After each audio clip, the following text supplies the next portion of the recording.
How's it going, everybody? Welcome back to the Monkey Shine Lab, and we have for you today what we call our Freelance Primate movie reviews. What this means is that this is a movie that I've spent my money on, and so I owe no allegiances to the subject matter or the film, and I'm going to give you a quick review of it. Today's film is one that I picked up at Target for like $3, which you never see $3 movies at Target. But this certainly was. I'm already making stink faces, but hang on. I've already sort of passed judgment on this film for you, but I want to tell you about it anyway because it's sticking in the back of my head like an irritating song or something like that. The movie today that I want to talk about is the Banana Splits movie. What is it? Okay, it's just called the Banana Splits movie, and the cover says Tra La La Terror.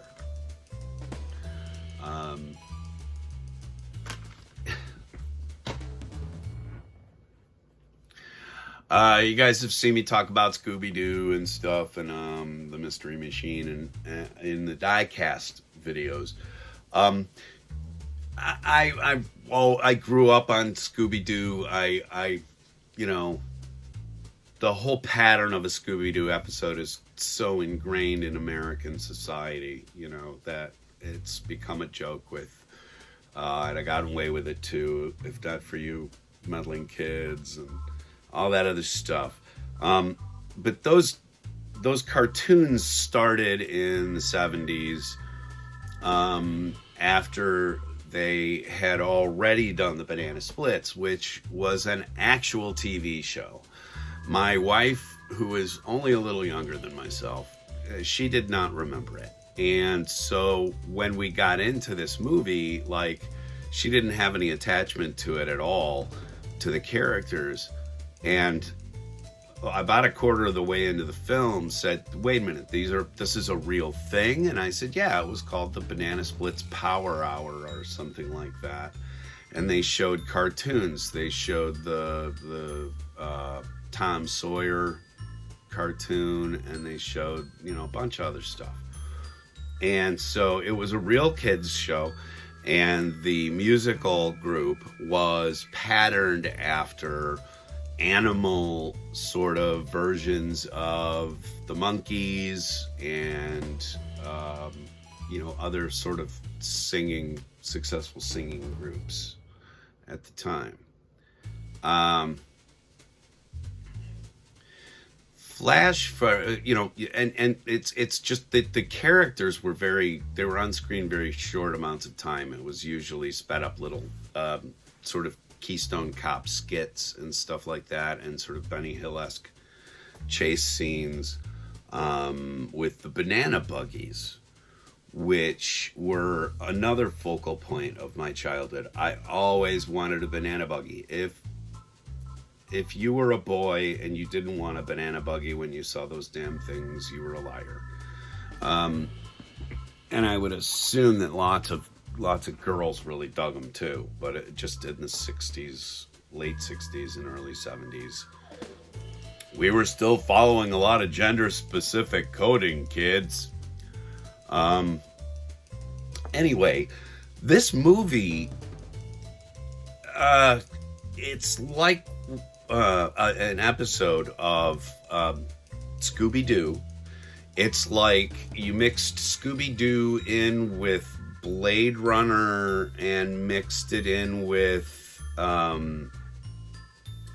evil demonic toys from Full Moon.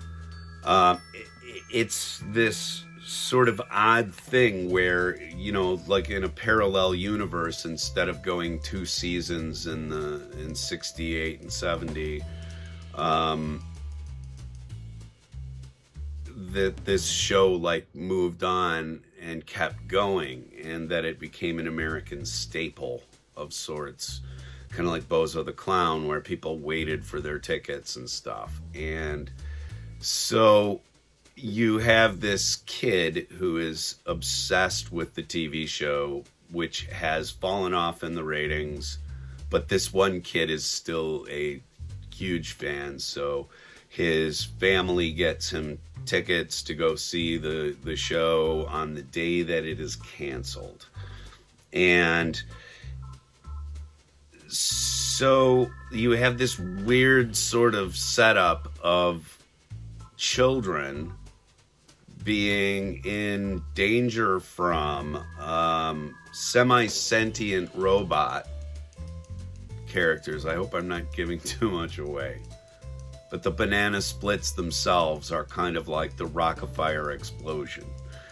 The Rock-afire Explosion was a mechanical band which served time in a Pizza Hut establishment before becoming secondary stars on the YouTube circuit with a guy who reprogrammed them to play things like AC/DC and stuff like that.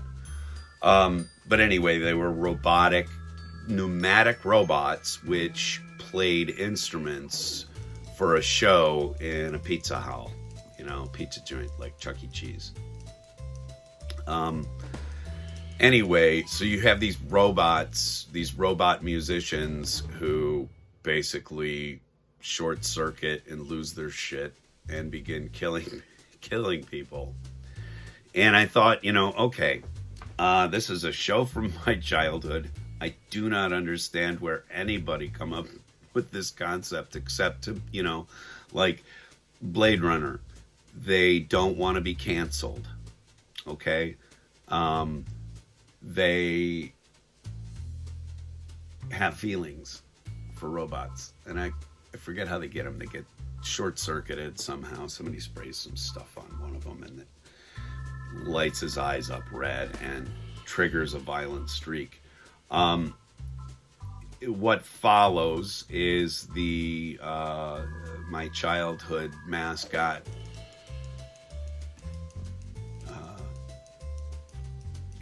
killing people in gory ways, gory and graphic ways, but none of it very well done. Okay,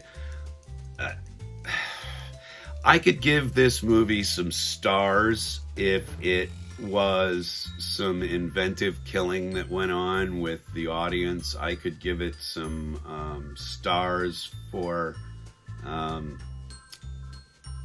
kind of, taking something from my childhood and truly turning it on its ear, which I guess I can appreciate. If you have the balls, if you have the temerity to make this film and stand behind it, then you are one of the new Ed Wood. You really are. It's a hunk of 90-minute steaming pile pony loaf. But I can't wash it out of my head for some reason. And it may be because I watched the Banana Splits Power Hour in rerun